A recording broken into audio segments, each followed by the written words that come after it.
बिस्मिल्लाहिर्रहमानिर्रहीम। अस्सलाम वालेकुम। SK फूड डायरीज़ में आप सबको खुशामदीद। अल्लाह ताला मेरे तमाम देखने और चाहने वालों के रिस्क में इजाफ़ा फरमाए, आमीन। तो आज मैं आपसे शेयर करने जा रही हूँ बेसिक चॉकलेट स्पंज केक की रेसिपी, जिसे हम आज बिना ओवन के बनाएंगे। और ये केक बहुत ही ज़्यादा सॉफ्ट एंड स्पॉन्जी बनेगा, तो वीडियो को आपने एंड तक मस्ट वॉच करना है। न्यू बिगनर्स के लिए ये वीडियो बहुत ही ज़्यादा हेल्पफुल होने वाली है।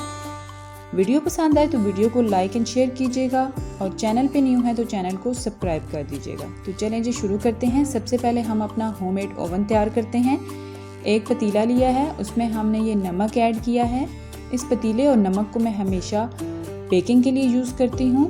फिर हमने उसमें एक स्टैंड का यूज़ किया है। अगर आपके पास ये स्टैंड मौजूद नहीं है तो घर में किसी भी किस्म की कोई भी स्टील की कटोरी है, आपने उसको उल्टा करके रख देना है, ताकि हमारे जो केक है उसको डायरेक्ट हीट ना मिले। तो मीडियम आंच पर हम इसको गर्म करेंगे।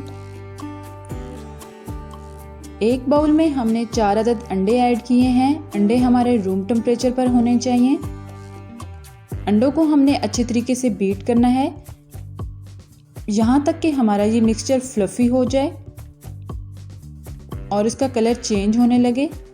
तब तक हमने अंडों को बीट करना है। अंडों को हमने स्टार्टिंग में स्लो स्पीड से बीट करना है और आहिस्ता आहिस्ता हमने उसकी स्पीड को बढ़ाते जाना है। 4 से 5 मिनट लगेंगे हमें अंडों को बीट करने में। अंडों को हम अगर अच्छे तरीके से बीट करेंगे तो जो हमारा केक है वो बहुत ही ज़्यादा फ्लफी एंड सॉफ्ट बनेगा। आगे चल के हम एक इंग्रेडिएंट ऐड करेंगे, जिससे हमारे केक में से अंडों की स्मेल बिल्कुल भी नहीं आएगी। टेक्सचर देखें जी कितना अच्छा फ्लफी हो गया और कलर भी चेंज हो गया है। तो अब हम इसमें ऐड करेंगे वनीला एसन। ये ऐड करने से हमारे केक का जो फ्लेवर है वो बहुत ही अच्छा आएगा और अंडों की स्मेल बिल्कुल भी नहीं आएगी। अच्छे से आपने मिक्स करना है और उसके बाद हमने आइसिंग शुगर डालनी है। आपके घर में जो रेगुलर चीनी यूज़ होती है, आपने उसको ग्राइंडर में डाल के ग्राइंड करना है और इसमें ग्रेजुअली डालते जाना है और मिक्स करते जाना है। एकदम सारी बिल्कुल भी नहीं ऐड करनी है। अच्छी तरीके से आपने बीट करना है और उसके बाद हम यूज़ करेंगे कुकिंग ऑयल। कुकिंग ऑयल आप घर में जो यूज़ करते हैं वही यूज़ करना है। फ्लेवर कुकिंग ऑयल कोई भी यूज़ नहीं करना।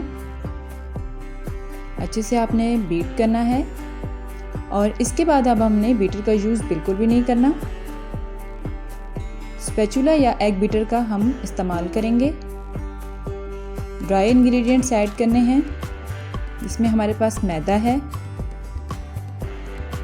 तमाम इंग्रेडिएंट्स की जो क्वांटिटी है वो डिस्क्रिप्शन बॉक्स में मेंशन है, आप वहां जाके नोट डाउन कर लें।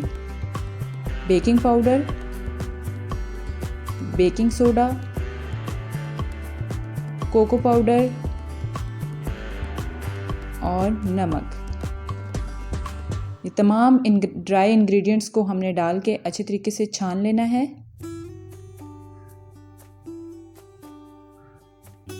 ये तमाम गुठलियां हैं, इनको भी हमने स्पैचुला के साथ ऐसे सॉफ्ट करके और उसके बाद अगेन हमने इनको छान लेना है। तमाम इंग्रेडिएंट्स को हमने बिल्कुल हल्के हाथ से मिक्स करना है। ओवर मिक्स आपने बिल्कुल भी नहीं करना। इसी तरह से round and cut, anti clockwise या और आगे पीछे आपने किसी भी तरीके से मिक्स नहीं करना। सिंपली राउंड एंड कट करना है। उसके बाद हमारा जो टेक्सचर है वो थोड़ा थिक है, तो हमने इसमें दूध ऐड किया है। दूध हमारा रूम टेम्परेचर पर होना चाहिए। देखिए जी, केक की कंसिस्टेंसी आपकी भी ऐसी ही होनी चाहिए। ओवरबीट आपने बिल्कुल भी नहीं करना।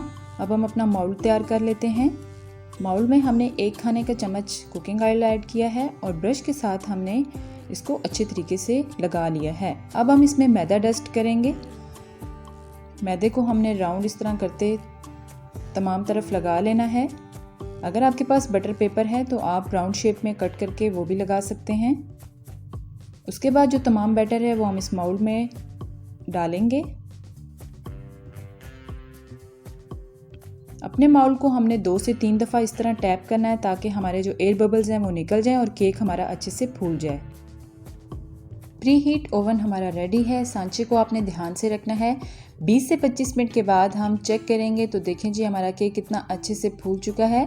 सेंटर में हम नाइफ़ की मदद से चेक करेंगे और देखें जी हमारी नाइफ़ फ्रंट एंड बैक से बिल्कुल क्लियर आई है। तो बेसिक चॉकलेट स्पंज केक हमारा बन के रेडी हो चुका है।